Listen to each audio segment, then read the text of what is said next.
Toyota has launched their first ever EV for India. It goes by the name Urban Cruiser EBella, and there's no hiding the fact that this is the rebadged version of the upcoming Maruti Suzuki eVitara. Now this one, the prices are not announced yet, but this is the first EV for Toyota, and let us take a look at everything that you need to know about it in detail.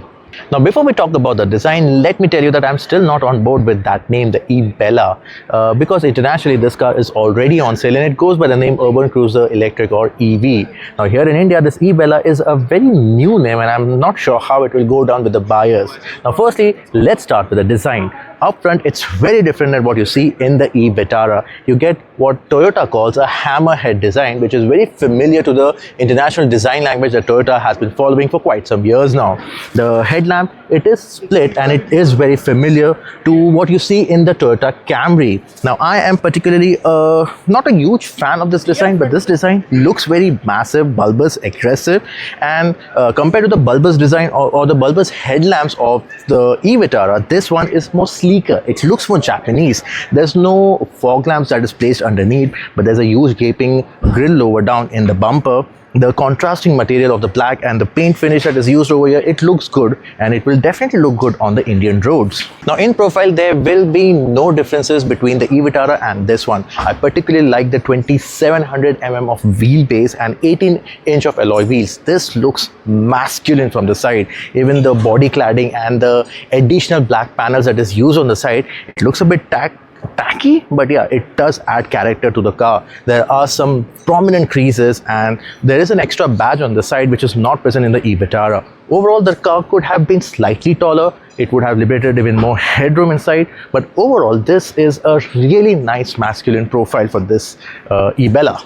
And finally at the back, unlike the front, there is a lot of resemblance to the eVitara. Now the tail lamp, it is spanning across the tailgate, but the shape or the overall design is very familiar to the eVitara. However, you get a different signature on it. There are segmentation in it, and moreover, the sculpture that you saw at the side, at the front, it's carried over at the back as well. Even the heavy cladding that we saw on the side is carried over at the back. Now the boot space, it's not very cavernous. You can actually carry luggages for 2 to 3 people at max, and this is exactly what you get in the eVitara. Here also I would say it's not that great. Now there are prominent changes on the exterior, but here in the cabin this is a proper rebadge. You only get a Toyota logo over here, but everything else is exactly the same that you get in the eVitara. You get a stack of floating display. Both the driver's display and the infotainment is placed floating, which is a bit of an odd design because the binnacle is very large. There's a very small screen inside it and the configuration is not very modern. You do, however, get a floating center console. This do get cup holders, a wireless charging pad. There are a few buttons for the drive modes. You get a sport mode. You also get a specific dedicated snow mode. However, you don't get an all-wheel drive version in India. The front-wheel drive version, you do get snow mode, which do control the power that is sent to the front wheels. However, the sport mode does feel sportier. Seats are nice, large enough, good support. They don't get all leatherette upholstery, but you get a combination of cloth and leatherette.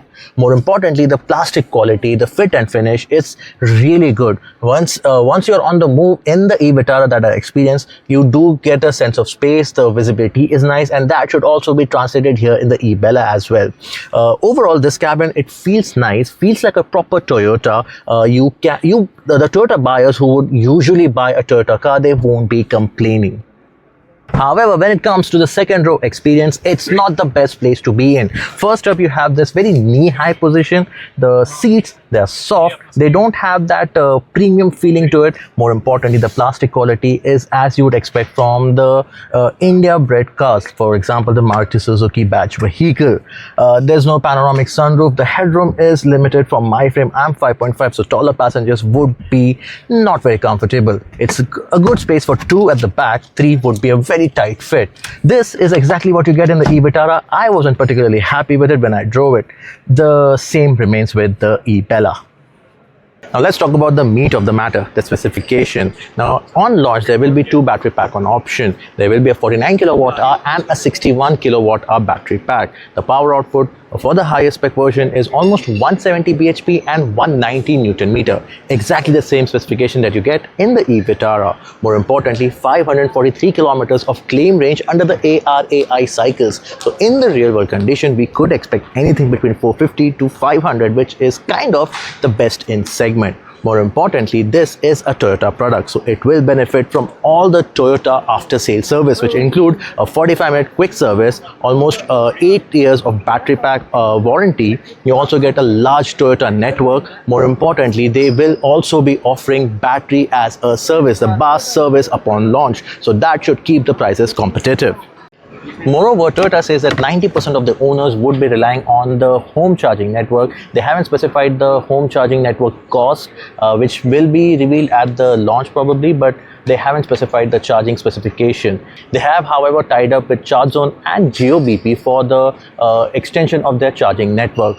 Finally, the bookings for the eBella has officially commenced at any Toyota showroom for a booking amount of 25,000 rupees. Now, the pricing, the delivery dates, they are still undercover by Toyota. However, we know that it will carry a slight premium compared to the eVitara when that goes on sale. The eVitara would may or may not be offered with a BaaS, that is BaaS, that is a battery as a service system, which should keep the pricing competitive.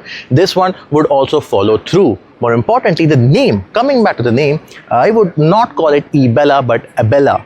What's your opinion about the name, about the first electric car from Toyota here in India? Let us know your opinion in the comment section below. And if you have any other questions regarding this car or its sister sibling, the eVitara, let us know in the comments and we promise we will address them all personally. And that's all from me in this video. This is Bilal signing off. Until next time.